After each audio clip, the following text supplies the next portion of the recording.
Hello po mga kababayan, kamusta po kayong lahat? And once again, welcome back to another episode of Simply Talkies Vlog. Ang pag-uusapan natin mga kababayan itong mag-ate, no? Ang inyong BP at current DepEd Secretary, Sara Itok Tamilmil Duterte at yung kanyang kapatid na Mayor ng Davao. Kasi tiyak dito, may masasampal ng katotohanan. No? Pinak-check po sila nung kapatid. No? Pero bago po tayo magpatuloy, tayo po ay magbibigay pugay at pasalamat sa lahat ng ating channel members, followers, subscribers, nagda-like at nagsishare ng ating mga videos, sa mga nag-video replay, nagsishare ng kanilang blessings, sa mga kasamahan natin sa live stream at sa comment section ng ating video premiere. No? Shout out po lahat sa inyo. Maganda nararamdaman ko. Mukhang nag-COVID testing ako eh. So, mukha namang negative pero bigla akong may nakitang isa pang linya. Delikado ah. I-repeat natin yung ating test mamaya-maya. No? So, unahin natin mga kababayan, isingit lang natin ito ha. Dito kasi related eh, babae din to eh. May kasama tayong babae pero no comment. Okay? So ito po sa balita ng GMA News sa kanilang Balitang Bayan. Babaeng Vietnamese na hubot-hubad na naglalakad sa NAIA o sa airport, tinulungan. Bakit nakahubad? Bakit hubot-hubad? Naku, bakit ka nakahubad dyan? Buti hindi ka nakita ni Kibuloy. Isang babaeng Vietnamese ang bigla na lang naglakad ng walang anumang saplot sa katawan sa departure area ng NAIA Terminal 3 nung Sabado. Departure siya. Ano nangyari? Patungo siya ng Ho Chi Minh. Na-upload ata. Na-upload. Then dumiretso sa toilet, public toilet sa departure, sa CR ng babae. Then lumabas siya doon, naghubad. Hindi namin alam kung anong dahilan. Baka naman may pinaghuhubad siya doon para examinin, doon na lang naghubad. Maliban sa pagiging hubot-hubad, wala namang ginagawang komosyon sa paliparan ng babae.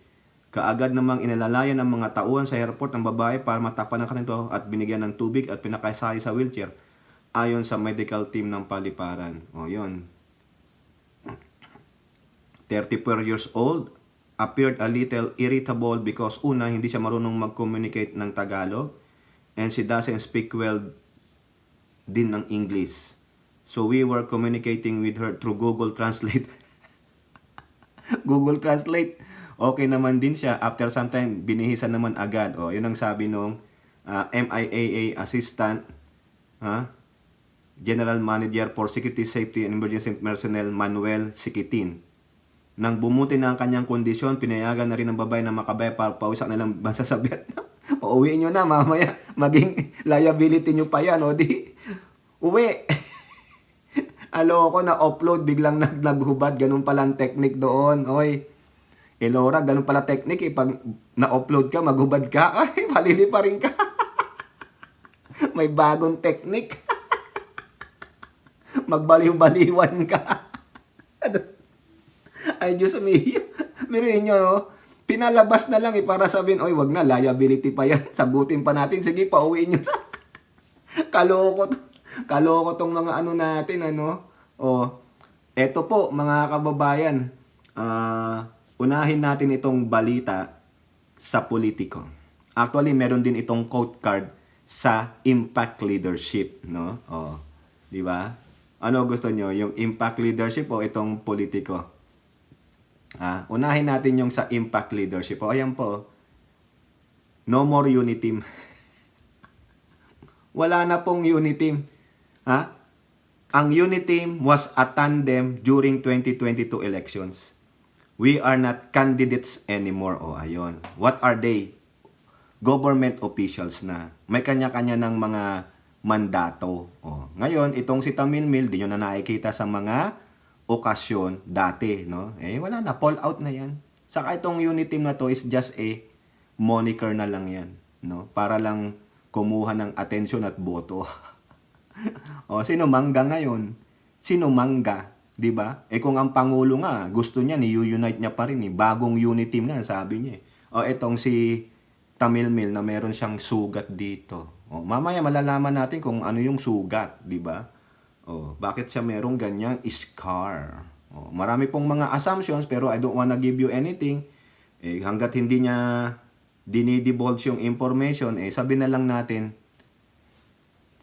nasugat.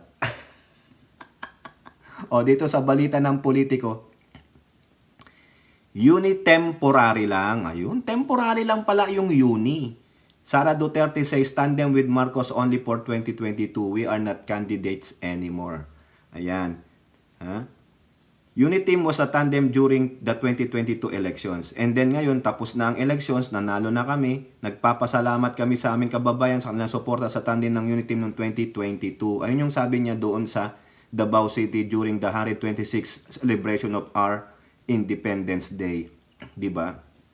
Kaya, wala na. Wag na kayong magsabing Uniteam with the Duterte. Sila na ang unang sumira ng Uniteam because they don't believe in Marcos administration. Baka naniniwala sila na, sige, mag-BP ka, ayaw mo tumakbong presidente. Gagamitin natin si Marcos para manalo ka. Diba? Dami kayang boto ng loyalists. Sige, dudamat na lang kayo. Kayong mga, hindi ko na kayo bibigyan ng mga mathematical equation dito. Just do damat kayong mga freaking idiot na didishit. No? Huwag niyong ipangalandakan sa amin ng mga Marcos supporters or the Marcos loyalists na kayo ang nagpanalo kay Pangulong Bongbong. Uwe. Diba? Do damat. Sige, subukan nyo sa 2025 o to 2028. Diba? The way na ginagawa nyo, paninira sa Marcos, sipin ninyo, kakampi ba sa inyo ang dilaw? Ilan ang botong nakuha ni Lenlen? Sige nga, tingnan natin, ilan ang nakuhang boto ni Lenlen? How many votes? Kasi baka magkamali ako. Iniisip ko 15 million votes. Leni Robredo. Ilan? Ito, tingnan natin. Hindi, mali. 2016 yan Dito. Itong GMA News Online. Ilan ang nakuha ni Lenlen? Ilan si Lenlen? Nakna-siopaw naman to. Ay pa sabihin Ilan ba? Si Lenlen, ilan? Uy, pakita nyo naman. Ano ba naman yan? Summary lang pinakita sa akin. Ano ba yan? Walang numbers. 14.8 million. 14.8 million. Yan ang boto ni Lenlen. Ngayon, isipin ninyo, ilan ang boto ng Duterte kay Pangulong Bongbong Marcos? Ilan? Yung mga DD shit. Diba? Yung lang excess nyo ni Sara diba 500,000? Yun lang kayo. Kung sakali lang, Lenlen versus Tamil Mill sa 2028, ay wala, tulog si Tamil Mill. Malamang kasi, yung mga Marcos dyan, no? Siguro may hatak dahil kay Tambalina, pero hindi po lahat. Kasi sinira nyo si Bongbong Marcos. Di ba? Kaya sino ang mangga? Sino ang mangga gamit sa mga Marcos supporters and loyalists? Di ba? Di si Tamil Mill. Di ba nagising siya? Nagising siya nung araw ng kalayaan. Malaya na ako! Wala na ako sa Uniteam. Alam na namin yun. Simula nung sinabi mong sa imong ambisyon, huwag kang magtambaluslos. Ikaw ang tambaluslos ngayon, di ba, mga kababayan? Di ba? Ngayon, mga kababayan, ito may dalawa akong video. Unahin natin ito sa UNTV. Shoutout po ulit. 3 minutes and 30 seconds. Sabi dito, BP Sara nagsalita tungkol sa umano'y planong suspensyon kay Davao City Mayor Baste Duterte. Ito po panoorin ninyo. The freedom we experience in the present is the result of the unyielding resolve of our ancestors to reclaim our right to govern ourselves as a sovereign nation, pursue the aspirations of our people, and manage our own economic resources. Ang Independence Day ay hindi lamang para sa pagdiriwang ng ating kalayaan. Kasama rin dito ang pag-alaala sa ginawang sakripisyo ng ating mga ninuno.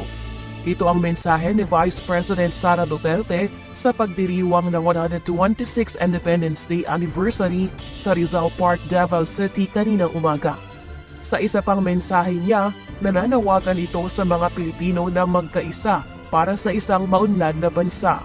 Sa unang pagkakataon makalipas sa ilang linggo, muling nagpakita sa publiko si VP Sara matapos mapaulat na nagkasakit ito. Sa Facebook post ng kapatid nitong si Congressman Paulo Pulong Duterte noong May 31, binati nito si VP Sara ng happy birthday at get well soon. Hindi direktang sinagot ni VP Sara kung nagkasakit siya, pero tiniyak ito sa publiko na maayos na ang kanyang kalagayan. Well, I'm okay.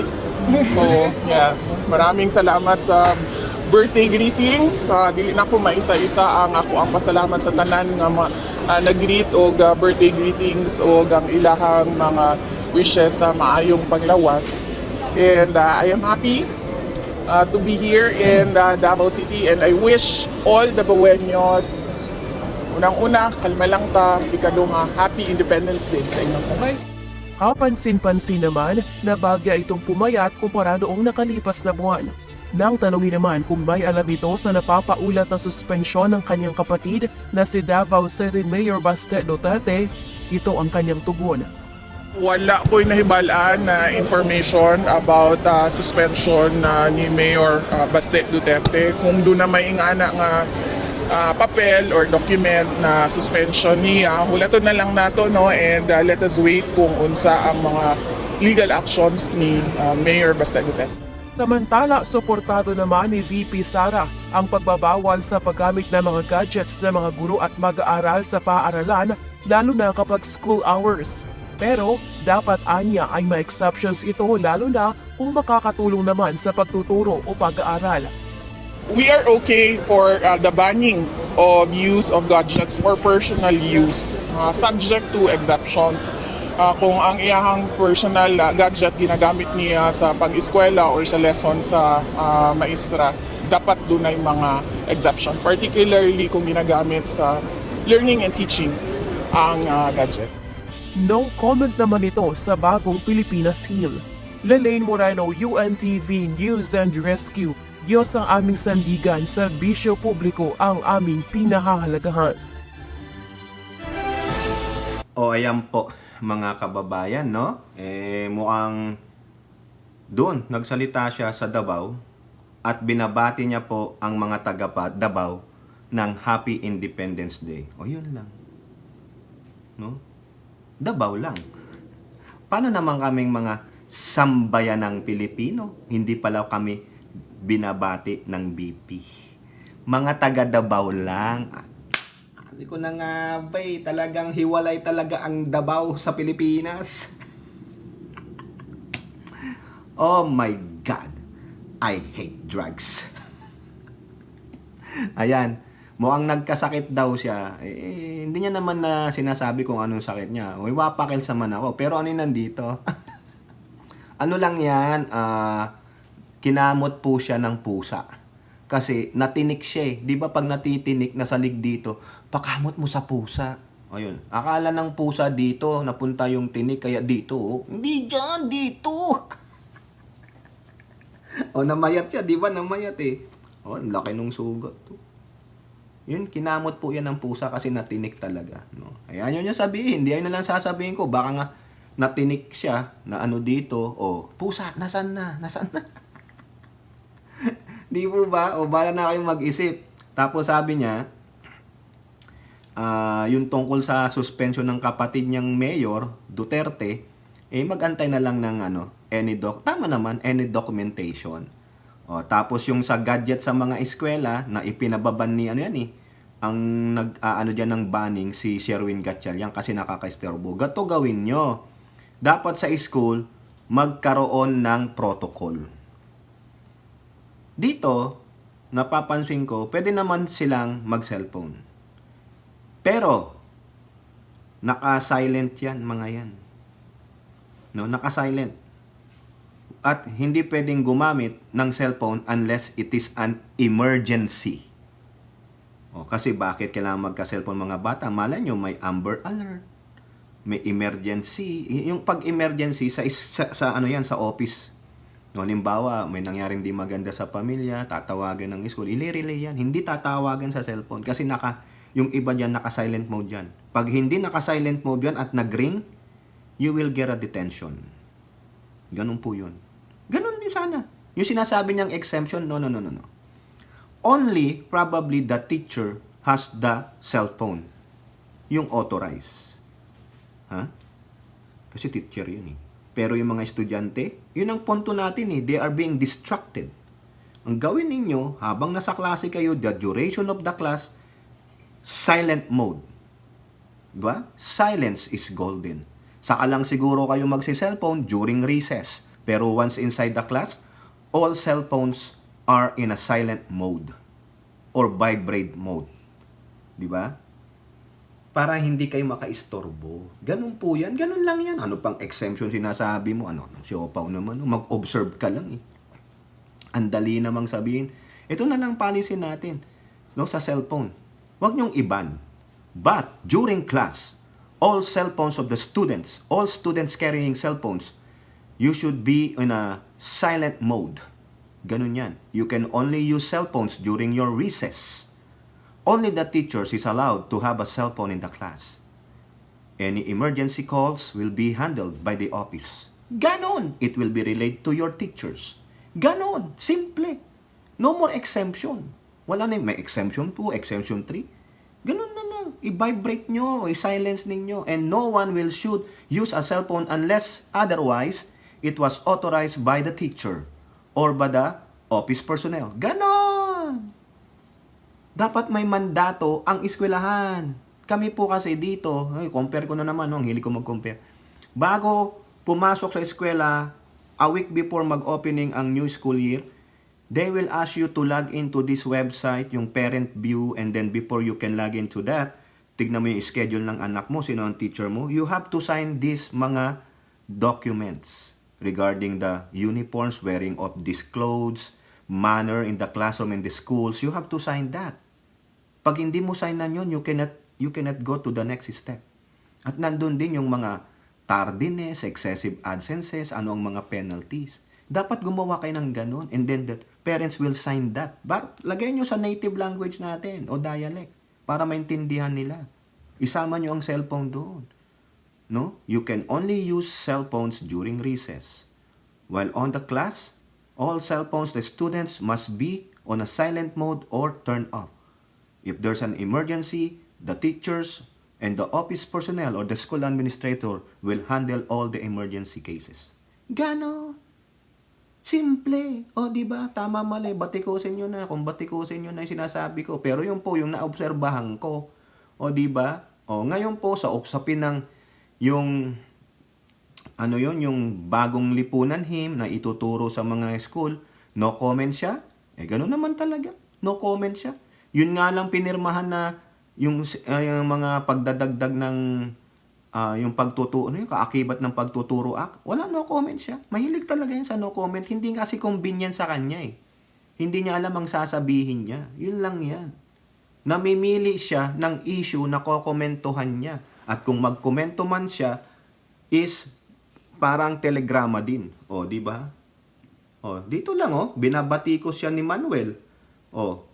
Ito namang si Manuel, ano rin to masyado tong aktivista di ba? Ako okay lang ako diyan sa bagong lipunan him. Wag yun na akong alamin kung anong ko diyan, posisyon ko diyan. Basta sa akin, okay yan. Sinabi ng Pangulo ko yan, makakabuti sa akin. Di ba? Anong mawawala sa akin? Anong mawawala sa akin bilang tao? Di dagdag kaalaman. Anong mawawala? Wala. Kung ayaw nyo, di ayaw nyo. Di ba? Ako gusto ko. Huwag nyo na akong usisain. Huwag nyo sabing sunod-sunuran ka lang sa presidente. Bakit? Nakakasama ba yun? Tanong ko sa inyo, nakakasama ba? Nakakasama ba bilang dagdag kaalaman sa pagkatao mo? Sa akin hindi. Di ba? It will only improve yung pagmamahal mo sa bayan. at paggalang mo, pagmamahal mo sa bayan at sa watawat. O so what? Yung mga makabayang black na yan, di ko ayaw nyo, di ayaw nyo. Magprotesta kayo, mag-file kayo ng kaso sa Supreme Court. Yung kay Tamil Mil, no comment, is, ano yan eh, di ba? Yung walang pakiramdam. Yun lang yun.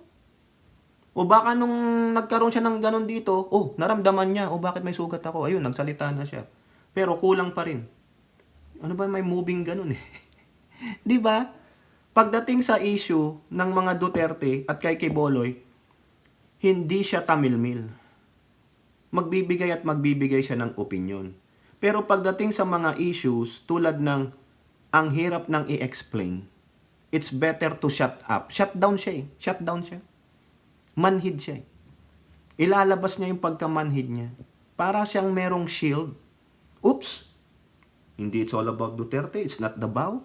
It's not the Quiboloys. Oops! Shut down. No comment. Pero pag Quiboloy na, about the Bao na, about China na, ayun, comment. Diba? Ni hao, xia shen, bong choy lak, diti ko long long loy lak. Ganon po yun. O, now, ha? Eto po, mga kababayan. Isipin ninyo, ha? Ito, nasabi ko sa inyo. Yung sinasabi niya na aantayin na lang kung meron mang mga memorandum o kautusan na sususpindihin ng kapatid niya, tama naman yon, no? Mas magandang mag-antay ka na lang kaysa naman magbigay ka pa ng opinion tulad nung iba na mga daddy shit na sususpindihin, nagchichismoso, no? Mga talakitok tulad ni Roque. O, itong isang video, mga kababayan, ano ang sinabi ng mayor ng Davao dyan? O, ito po sa UNTV. Davao City Mayor Baste Duterte, tinawag na chismis lang ang balitang suspensyon laban sa kanya. O, ayan po. Tinawag ni Davao City Mayor Baste Duterte na isang chismis lamang ang mga kumakalat na balitang sususpindihin ito ng administrasyon. Sa kanyang Facebook post noong June 6, sinabi ni former presidential spokesperson Attorney Harry Roque na susunod na sususpindihin ng administrasyon ang nakababatang Duterte dahil umano ito sa pambabatikos ni Mayor Baste sa Marcos administration at pagsama sa mga maisog prayer rally. Sususpindihin po nila ang ating Mayor Baste Duterte.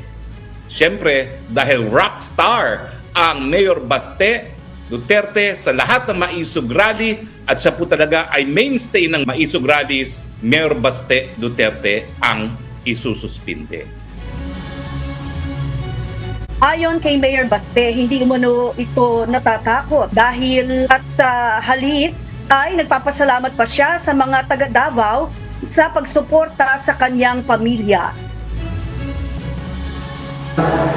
Pero kung ingnon ni mo nahatlok ako o nahuraw ako niya, lus-lus niya.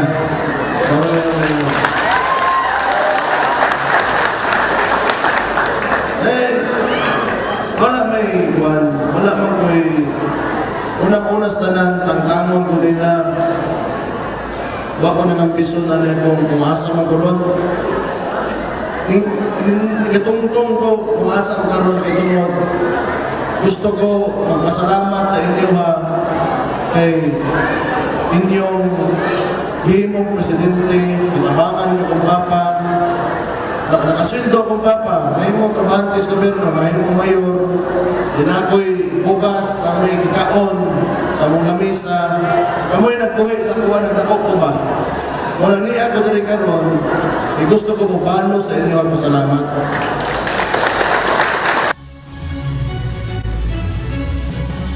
Una nang sinuspindi si Cebu City Mayor Michael at Davao del Norte Governor Edwin Bahabib, nakilalang or Hubahabib, nakilalang mga taga-suporta ni dating Pangulong Duterte. Ayan po, mga kababayan, mukhang yung mayor ng Davao City nag-istorya ba? No, nag-istorya siya, kung baga kinatigan niya pa yung sinabi ni Secretary ng DILG Benhar Abalos na chismis Chismis lang nila Roque at yung mga kasamahan niyang mga DD shit yun.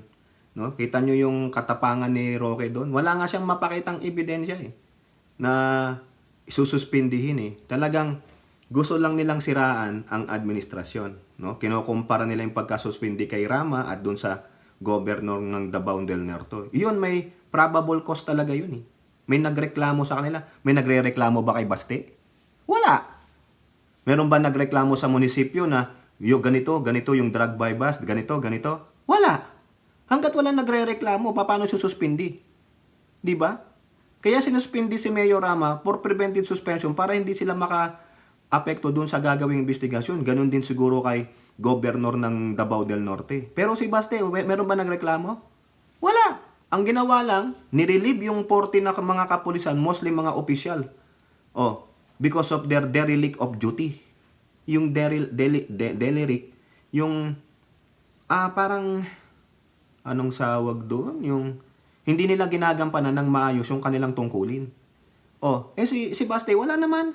Kaya to si Rocky, supalpal na naman Sobrang sinungaling mga kababayan, sobrang gumawa ng kwento. Kaya hindi nakatiwala ang bawat salita na lalabas sa bibig niya. Mukha siyang tanga, no? Ayun, no? Kung pwede nga lang kayong sampalin ni Duterte, kung pwede lang sabihin ni Baste sa inyo, tigilan nyo na ang pagsalsal sa aking ama. Gamit na gamit nyo ang tatay ko. Si Baste nga, gusto niya. Sana matigil na to lahat Balik na lang sa unity team. Di ba? Ayun ang gusto ng Mayor Duterte. Pero kayo, anong gusto nyo? Gusto nyo pa rin ipagpatuloy ang pagwasak ninyo? Ang nasisira, Duterte. Kayong mga DD shit, lalo ka na Roque at yung mga kasamahan mo mga Geo politics at attorney dyan. Kayo po ang sumisira sa pangalang Duterte. Nawawala na ang amor ng mga Duterte sa inyo. Tingnan nyo ang latest survey niya. Unti-unting bumabagsak ang kanyang ratings. Di ba? Kayo nananahimik ang Duterte. Patuloy yung ginagamit yung matandang Duterte. Hindi nyo na lang pahingahin. 78, 79 years old. Matanda na yan pero sinasalsal nyo pa rin. Hindi kayo makagagalaw nang walang bubukang Duterte sa bunganga ninyo. So ibig sabihin, wala kayong power, wala kayong lakas kung hindi kayo manggagamit ng Duterte.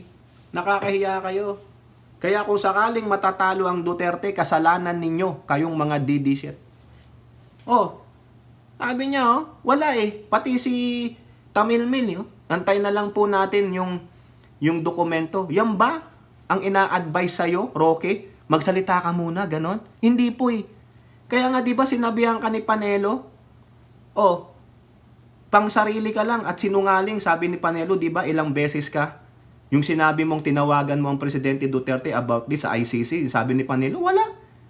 Anong sabi ni Duterte kay Panelo? Hindi ko nga kausap yan So therefore, ikaw, Roque, magaling ka lang magmarites. Bagay sa'yo, entertainment na lang. Yung gagawa ka ng blind item, tapos ang magpapatunay, yung binablind item mo, gago. Tanong mo pa si Panelo, di ba? Ilang beses kang sinabihan. Clout chaser ka. Kakahiya ka, Roque. Nandyan nung balita, di ba? Kayo dyan mga kababayan, nakita nyo siguro yon. Ilang beses siyang sinabihan ni Panelo, ilang beses siyang binara ni Panelo, sinabihan na nga siyang sinungaling at pang sariling interest lang Di ba? Ginagamit mo Duterte, sinisira mo Kayo ang sumira. Tama po yung sinasabi ni Mike Abe, kayo ang sumira sa pamilya Duterte. Nasira na ang kredibilidad because of you guys. You keep on mentioning the Duterte, wala naman palang minsan, ino-authorize yata sa inyo na sabihin ng Duterte. Tulad na lang buti nagsalita si Tamil Mil. Di pahiya kayo. Kakahiya. Wala kayong mapakitang ebidensya, pero ngaw-ngaw kayo ng ngaw-ngaw. Diba? Kayo ang sumisira. Sirang-sira na nga, lalo nyo pang binaon sa putik. Wala na, lunod na. Siguro, humihinga na lang, nakabubbles. Kayo po, ano po ang inyong masasabi? Comment down below and don't forget to like and share. Hope to see you on the next videos. Bye-bye. God bless.